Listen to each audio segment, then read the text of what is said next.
cadre est clair, c'est que nous sommes une structure qui travaille pour la promotion des arts, qui accompagne les artistes. Et l'UVCI est une structure qui travaille dans le domaine de la technologie. Et donc le mariage des deux structures pourra permettre à la culture d'être plus visible et pourra permettre aux acteurs de travailler de façon efficiente pour que la diffusion puisse être claire et que tous les espaces et toutes les données culturelles que nous avons au niveau national puissent être connues. Voilà, donc je pense que c'est un moment très très important pour nous et pour le pays déjà, pour que ces deux institutions puissent se rapprocher afin de porter à échelle ce que nous avons de meilleur. Depuis que j'ai pris fonction, j'ai été appelé à travailler sur la cartographie des données culturelles que nous avons au niveau national, des espaces culturels, des trésors humains vivants qui disparaissent. Voilà, des porteurs, des sachants qui sont en train de partir. Leurs données ne sont pas numérisées.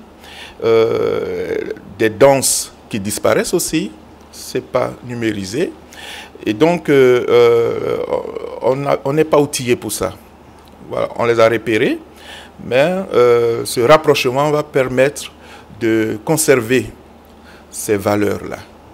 Voilà, donc, comme le président l'a dit, nous allons peut-être commencer concrètement avec un projet clair qui est déjà là, et puis bon, voir ce que ça donnera.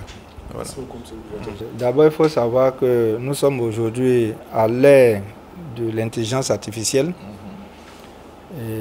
L'UVCI est heureuse d'abriter une des premières chaires de l'UNESCO en intelligence artificielle, humanité et sciences ouvertes. Et pourvu qu'on soit un peu spécialiste de l'intelligence artificielle, il faut savoir que le mode opératoire de l'intelligence artificielle, c'est de créer des modèles et de les entraîner.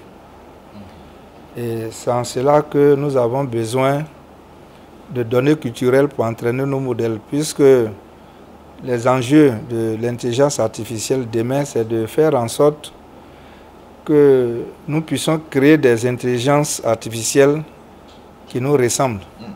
Et pour cela, nous avons besoin de données culturelles. Et c'est en cela que je disais que ce partenaire que nous avons désormais représente la brique qui nous manquait, puisque nous sommes spécialistes de l'intelligence artificielle, nous savons créer des intelligences artificielles, mais ces intelligences artificielles, si elles sont entraînées avec des données qui ne sont pas à notre portée, qui sont déconnectées de notre culture, vous voyez que nous n'allons pas avoir une intelligence artificielle au service de nos populations. Donc, il était important pour nous d'aller vers un partenaire qui, lui, comprend très bien ce que c'est que la culture, qui sait aussi qu'est-ce qu'on appelle même données culturelles, parce que toute la question est là, pour nous permettre, n'est-ce pas, à travers ce partenariat, de pouvoir co-construire des intelligences artificielles au service de nos populations. Parce que l'intelligence artificielle, tout le monde le comprend, c'est les enjeux de demain.